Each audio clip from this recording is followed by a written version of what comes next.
Hello guys, my name is Cesar. I am a diagram creator for the Machinations team, and today I will be showing you how to build a simple diagram based on a mobile game called Pen Run. What I'm hoping to achieve is that you see the thinking process behind it, you see in which order you should execute the steps of your diagram, and maybe what you should look out for in a game when trying to simulate it. So without further ado, I have prepared a gameplay video which should show us the basics. Now what I want you to do is carefully look at the video and try to identify as many elements of the game as possible. I'll be playing this level. I won't say anything during it.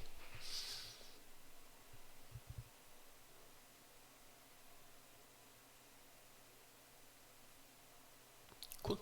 Now I'm gonna put, during the second level I'm gonna speak on what I saw. So I see this pen that's going towards the finish line. I see it has an ink that consumes, but if you pick up those red boosts it refills.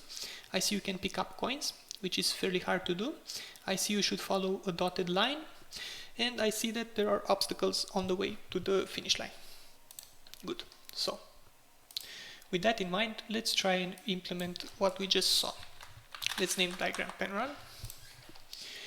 And first thing you want to do, always the base system, the base subsystem of the game. So at its core, the purpose is to reach the finish line. So that means that what we want to look after is something like this. We're going to create a source which will simulate our progress through the level, and one of two possibilities. We're going to be using a random gate for that. Random.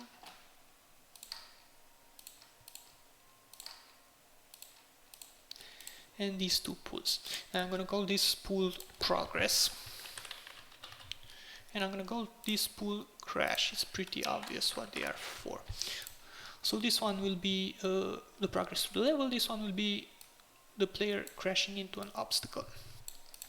Now these two exclude each other because the player either progresses or crashes. What we want to do here is give them chances.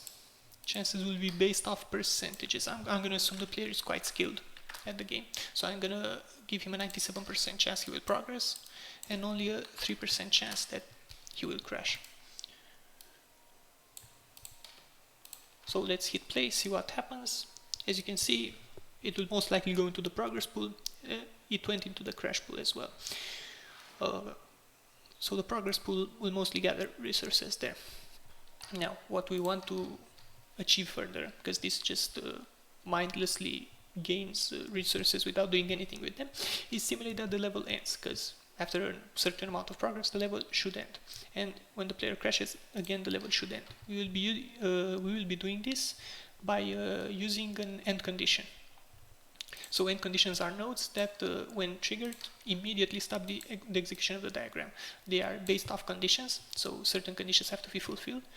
In this case, for the crash pool, greater than 0 conditions means that any resource is present here. So if any resource is present here, the player crashed, so it should be game over.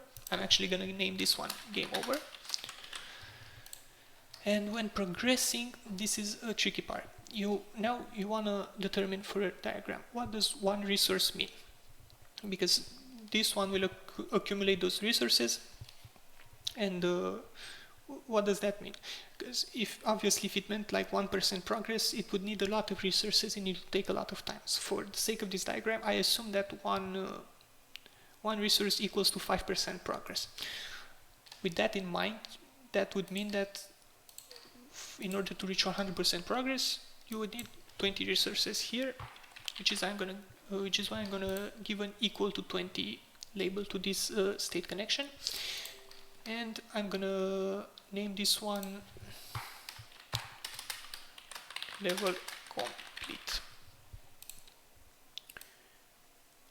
Level complete and game over. Another advice that I have, usually when doing things with multiple subsystems, color them differently so it's easier to keep track of them. I'm gonna make the good part green and the bad part red, obviously. And so yeah, this is pretty basic now. I'm gonna speed up the execution a bit so we can see how the diagram acts now. it sends resources. This one, he crashed pretty early. As you see, execution stop, game over. Let's see if he can actually reach the end of the level. He crashed again. You see, this is why you need adjustments. If he crashes again now, I'm gonna give him a better chance of finishing the level. Let's see. He actually made it. Okay, so if he made it, I'm gonna leave it at 97. He completed the game.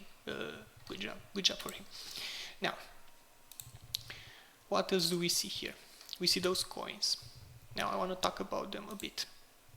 As you can see, they are kind of off the track.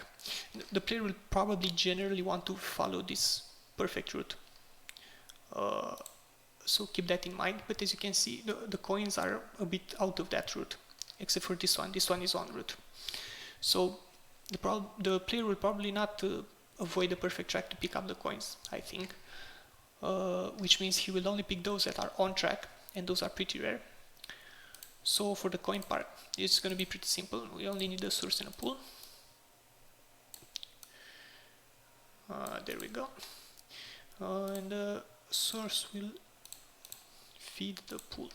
Now what we want to think about is how likely is it for the player to actually grab a coin. So as you saw, it's a bit off path, but some of them are on path. Not a lot of coins in the level, which means I'm gonna give it a 10% chance that he will pick up a coin. Each 5% progress, there's a 10% chance that he picks up a coin. Now, as you saw on the video, there are maximum 10 coins per level, I guess, not more. I didn't see more.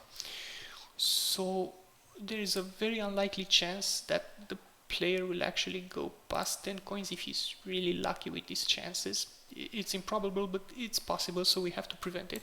So we're going to set the capacity of the pool to 10. This way it will never go over 10. Whichever resource this source attempts to put into the pool beyond 10 will be wasted. So that should be fine. This is fine. Okay, so there's a 10% chance that the player will send, let's name this one coins, and color it according to the coins in yellowish something. Okay, I will just leave it like that. Okay, so the player gains coins now. Good. Now there's another thing we want here, and that is to simulate the perfect track and the ink. Now why I want to talk about these two together is, as you see here, progress and crash are mutually exclusive, but progress and coins are not mutually exclusive, which means at one step the player will both progress and pick up coins, because the cartridges, as you can see, are quite off the path. Means the player will probably not be able to do both. He won't be able to both go on the perfect path and pick up a boost. So we want to mutually exclude them. How are we going to do that? Again, we're going to start from the same source for both of them. We're going to be using a random chance, but it's not going to be exactly like the first one, and you'll soon see why. So we should do it something like this. This one will be available ink. This one would be perfect path. Okay, now if we were to do it like this, let's say random gate, again just go like the first one, one resource, this one would be 25%, this one would be 75%. Now there are some things wrong with this. First of all, as you see, ink drains, and it drains pretty quickly. So we're gonna have to put a drain here that reduces our pool, and it should drain 5 resources each step, let's say, and give him an ink of 50. Let's see, he has 50 ink. Yeah, that's about right. And also set the capacity, let's not forget, because in case he gets more ink, he will never be able to go past 50. It shouldn't be possible. And I don't want them to be displayed as those dots that you saw. I want to always see a number here. Therefore, I shall put -1 on display, so this pool will always display a number. So now, at each step, if we were to run play, ink is consumed, but he can't gain ink fast enough. He'll always run out of ink. Oh, by the way, about this, first of all, let me put the execution to one step. Okay, so if the player runs out of ink, it's obviously game over. So we're gonna have to connect this arrow to the game over condition. Make it arranged a bit, make it look pretty. Something like this, maybe. Something like that. So the condition here should be equal to 0, because once the ink reaches 0, it's game over for the player.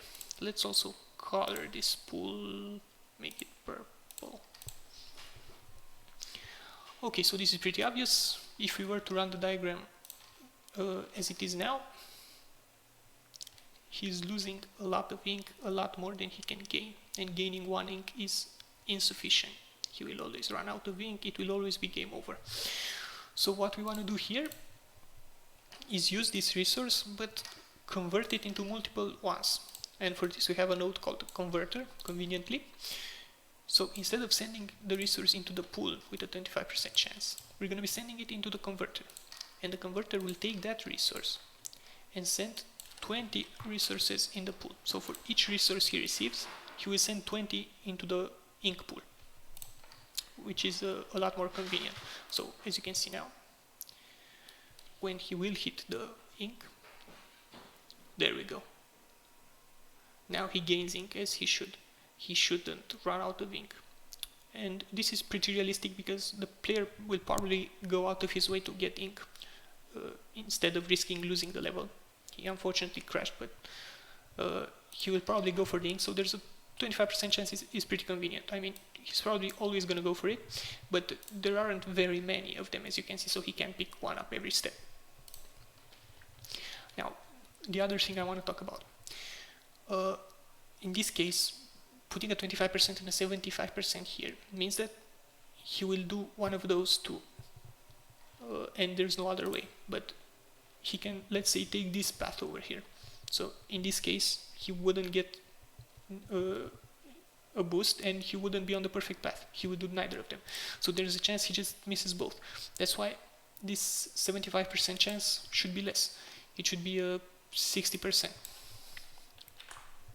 So let's say he has 25% chance to get ink, 60% chance to walk on the perfect path, and that leaves a 15% chance that he will miss both of them, which is quite fair, I assume. Okay, now another thing I want to simulate here is this part. So as you can see, walking on this path will generate progress on this bar up here, which will grant you stars. Now the thing about it is you don't need to perfectly walk on the path to get all 3 stars. As you can see, you need about a quarter for 1 star, a half for 2 stars, and 3/4 for 3 stars. Therefore, as we designed the distance in this game for 1 resource to be 5%, that means 25% would be 5 resources. So we're going to want to count those stars. We're going to be using a converter again. We're going to be placing it here, and as I said, this one will convert perfect path progress into stars. I'm going to color this pool as well, make it pink. Great. So what happens now? We want to simulate that 25% on the perfect path means 1 star. Therefore, 5 of these resources should be converted into 1 star. We don't want the converter to be set to pull any, because pull any would mean that every step he would try to pull any available resources. We want him to be set to pull all and automatic, so that each step he will try to pull 5 resources, and if he doesn't find 5 resources in the pool, he will just wait until the pool has 5 resources in order to pull it. So let's try and simulate now, see what happens.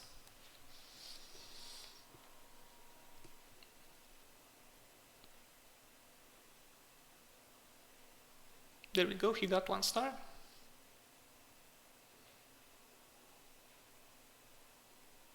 He got 2 stars.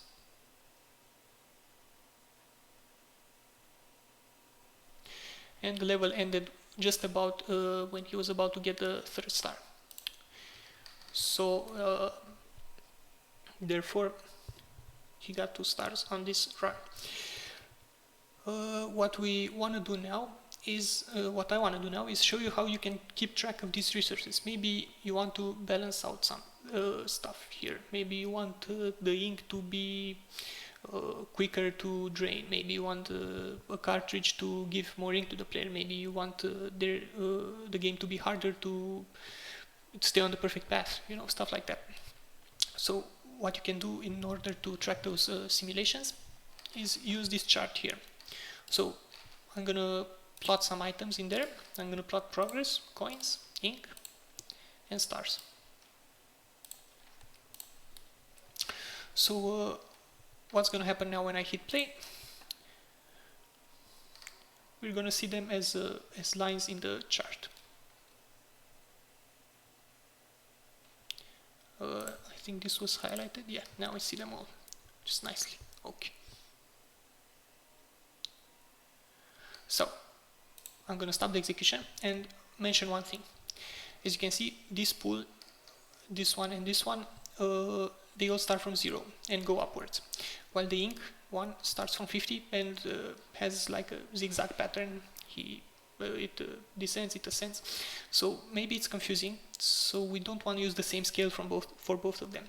So I'm just going to make available ink use the right scale. So this way the available ink one is tracked by this scale and the other ones are tracked by this scale over here. Now we have better visibility over them. Okay, now let's see how, let's first clear this. Let's see how it looks now. Ah, he crashed on the first one. That's unlucky. As you can see now, it's way easier to track those that start from 0. He ran out of ink. Man, this guy's unlucky. As you can see, the charts are pretty obvious. You can see how they act and how they increase or decrease. Now what I want to talk about in the end is the multiple run option. So maybe you want to quickly simulate, I don't know, let's say you want to balance all the coins. Maybe you think they get in too easy, too hard, and you want to balance it out. You want to see a lot of runs, see how likely it is for the player to get those coins. So if you use multiple run, you have here in the right side, and in the batch you have 10, and in the total column you have 20. What this means it's that it will run 10 batches of 20 runs each. Now for the purpose of this video, I'm not going to show that many. I'm going to show just one batch of 20 runs. And you're going to see how quickly it runs and how this chart updates with a lot of lines. So let's just hit multiple runs, see what happens. There we go. Those are a lot of executions. And as you see, a lot of lines. Progress is linear because, I mean, if he gets to the end, it's fine. If he doesn't, it just stops. And the fuel is a mess. I might say the ink is a mess. Maybe you're interested in the coin one, so you're just gonna highlight it. It's pretty hard to see. Let's just maybe remove those that don't interest us. There we go. Now we have the coins that interest us. So we see that a lot of runs, not a lot of runs end in 0. Some of them end in 1. Some of them end in 2, some of them end in 3. They never get more than 3 coins. Never get more than 3 coins per run. Maybe you want to give them a higher chance to get more coins per run. So in that case, you're just going to make it 20%. And then we're going to run it. Let's clear. Run it with this, with only this pool plotted. Let's multiple run again. Now they get a lot of coins, as you see. He even got to 8 once. 8 coins, 6 coins. So you can use this to balance multiple aspects of your game. You can balance the perfect path, you can balance the ink, you can balance the coins, anything, progress, you name it. So with this in mind, I think the diagram looks pretty good. I think there's one more thing I missed. Yeah, so you always have to be careful for this stuff. It can get quite tricky. So the stars, as you can see, we have progress amounting to 100%, and 25% progress means 1 star. Therefore, it is technically possible for the player to achieve 4 stars, which shouldn't be possible. So we're gonna limit this to 3. So always be careful for this. Now it should always be 3 stars at most. It should run as intended. So this little diagram here should accurately represent what happens in one level of pen run. Of course, there are multiple other systems of this game to be implemented. You can, I don't know, menu stuff or currency usage or other. But for the gameplay part, this one pretty accurately represents what's happening there. Feel free to add any subsystems to it if you want. And thank you. I'll see you guys next time.